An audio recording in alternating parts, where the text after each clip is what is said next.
KCR sir sir ప్రధానంగా BRS party నుంచి వీడి వెళ్తున్నటువంటి నేతలు ఎవరైతే ఉన్నారో పార్టీ పైన ఆరోపణలు చేస్తూ పోతున్నారు.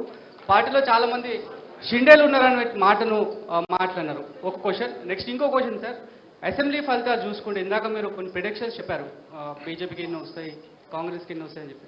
పెద్దపల్లి పార్లమెంట్కి సంబంధించి ఆల్రెడీ అసెంబ్లీలో అన్ని స్వీప్ చేసేసింది. థర్డ్ ప్లేస్లో ఏ రకంగా ఉంటుందని చెప్పి ప్రిడిక్షన్ చెప్తున్నారు.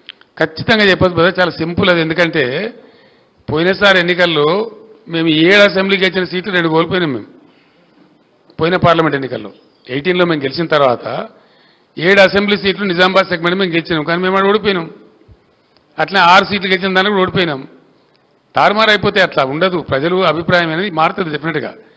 ఈరోజు నేను ఇందాక చెప్పిన కారణాలన్నీ ఒక ఎత్తు.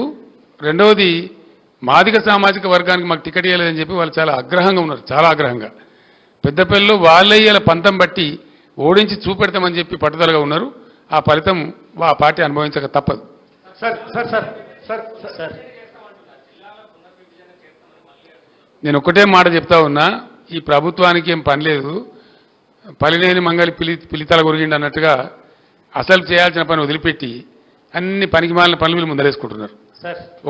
ఇండియా బాబు, ఒక్కొక్క జిల్లా చేస్తున్నప్పుడు నేను బట్టిగా చేయలేదండి. దాని మంచి చెడ్డలు, దాని పూర్వపరాలు, దాని గ్రోత్ ఆశించి ఛత్తీస్గఢ్లో అక్కడ చీఫ్ సెక్రటరీ గారితో మాట్లాడేది. వాళ్ళు ఒక బస్తర్ జిల్లాను అనేక జిల్లాలు చేసిండ్రు.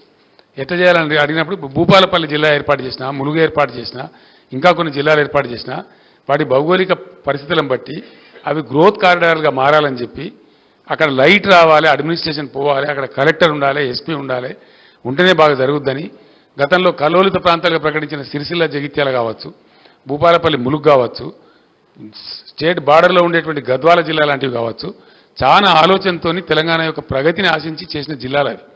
ప్రజలు చాలా హ్యాపీగా ఉన్నారు. ఇలా కొత్తగా ఏర్పడిన జిల్లాల ప్రజలు కూడా చాలా కోపంగా ఉన్నారు ప్రభుత్వం మీద. నేను పోయిన ప్రతికాడ అడిగినా, మీ జిల్లా తీసేస్తారంటే యుద్ధానికి సిద్ధం సార్, ఎట్లా పోతావు చూస్తామని చెప్పి మాట్లాడుతున్నారు.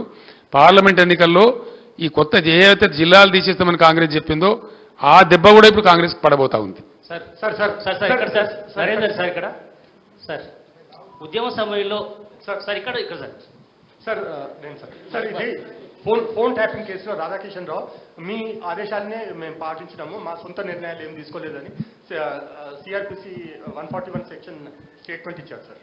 వాడోడా Radhakishan Rao? Who is he? DCP sir, DCP. నాకు తెలియదు, నీకు అంత తెలుసా? నీకు ఆయన రాష్ట్రంలో 100 మంది డీసీపీలు ఉంటారు, వాడు కూడా ఒక్కరి పేరు పట్టుకుని నన్ను అడిగింది నాకు అర్థం కాదు. తలా తోకలేని ప్రశ్న అది. అసలు ఆ ఫోన్ ట్యాపింగ్ ఏదైనా మీకు పిచ్చి పట్టుకున్నది? కానీ ముఖ్యమంత్రికి ఫోన్ ట్యాపింగ్ ఏమైనా సంబంధం ఉంటారా? రాహుల్, ఇంత పెద్ద సీనియర్ లీడరు. ముఖ్యమంత్రి gets reports from the intelligence department. వాడు ఎట్లా తీసుకొచ్చిన రిపోర్ట్ మాకెట్లా తెలుస్తుంది? నాకు అర్థం కాదు. వాడు ట్యాపింగ్ చేసిండా, టూపింగ్ చేసిండా, డబ్బులు ఇచ్చిండా, ఇంకేదైనా రహస్య వ్యవస్థ పెట్టుకున్నా మాకు ఎందుకు తెలుస్తుంది? అదో ఇష్యూ అవా ఇంత సిల్లీ? ఆ గవర్నమెంట్ ఎంత సిల్లీ ఉన్నదో మీరు కూడా అట్లా తయారైపోయిన పూర్తిగా. What is that non sense? నాకు అర్థం కదా. ఫోన్ ట్యాపింగ్ అదో పెద్ద ఫినాయిల్ పెట్టి నోలు కడుకునే పరిస్థితి తెస్తా ఉన్నారు. ఎవడో కొందరు బాగాగాలు పని లేక ఫోన్ ట్యాపింగ్ తోకట ఏం ట్యాపింగ్ అయినా నాకు అర్థం కాదు. ఇవాళ ఈ ముఖ్యమంత్రి తరఫున ఇంటెలిజెన్స్ ట్యాపింగ్ చేస్తలేదా అండి? Do you say that? ప్రతి ప్రభుత్వానికి ప్రపంచంలో గూఢచార వ్యవస్థ లేని ప్రపంచమే ఉండదు, ప్రభుత్వమే ఉండదు. వాళ్ళు సమాచార సేకరణ చేసి ప్రభుత్వానికి ఇస్తారు. సాయంత్రానికో పొద్దున్న early morning, every morning intelligence comes and brief the chief minister about the law and order situation. చాలా చాలా ఉంటుంది. మన దగ్గర హైదరాబాద్లో పేలులు జరిగినాయి, అట్లాంటిది ఏదైనా ఉంటుంది, ఇంకేదైనా ప్రమాదాలు ఉంటాయి, కొన్నిసార్లు కొన్ని విచిత్రమైన దొంగల ముఠాలు వస్తాయి. అట్లాంటివన్నీ కూడా సమాచారం సేకరించి ఇస్తూ ఉంటారు. ఏం చేయాలో చెప్తారు. దాన్ని బట్టి గవర్నమెంట్ ఏంటంటే వివిధ శాఖల అధికారులకు అప్రమత్తం చెప్పి కల్తీ విత్తనాలు ఉంటుంది, దాని మీద కూడా ఇస్తారు. వాళ్ళు ట్యాపింగ్ చేస్తాడా, టూపింగ్ చేస్తాడా మాకేం తెలుస్తుందా? నాకు అర్థం కాదు. No minister is concerned with that, no chief. అసలు కన్సర్న్ ఉండదు. We are only concerned with the reports given by the intelligence. The way they brought the report, we don't know. That is purely internal matter of the police department. And ఇంకోటి అండి, అదేదో మీరు పెద్ద భ్రమలో ఉన్నారు. పోలీసులు ఎప్పుడు ఫోన్ ట్యాపింగ్ చేసినా బాజాప్తాగా టెలిగ్రాఫ్ యాక్ట్ ప్రకారం, 1869 టెలిగ్రాఫ్ యాక్ట్ ప్రకారం బాజాప్తా రాష్ట్ర హోం సెక్రటరీ పర్మిషన్ తీసుకొని చేస్తారు. అది పర్మిషన్ లేకుండా చెయ్యరు.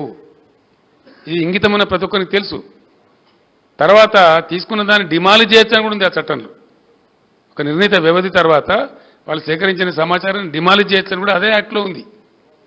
ఇది తెలియకుండా అదేదో పెద్ద భయంకరమైన వ్యవహారం అన్నట్టు, దాని ఏదో తోకమట్టం ఏదో కొండందో వెలకబట్టుకున్నాం అన్నట్టు, ఏమి బట్టి ట్రాష్ గ్యాస్ దాంతో ఏం అయ్యేది మీరు ఆ భ్రమలు ఉండకండి.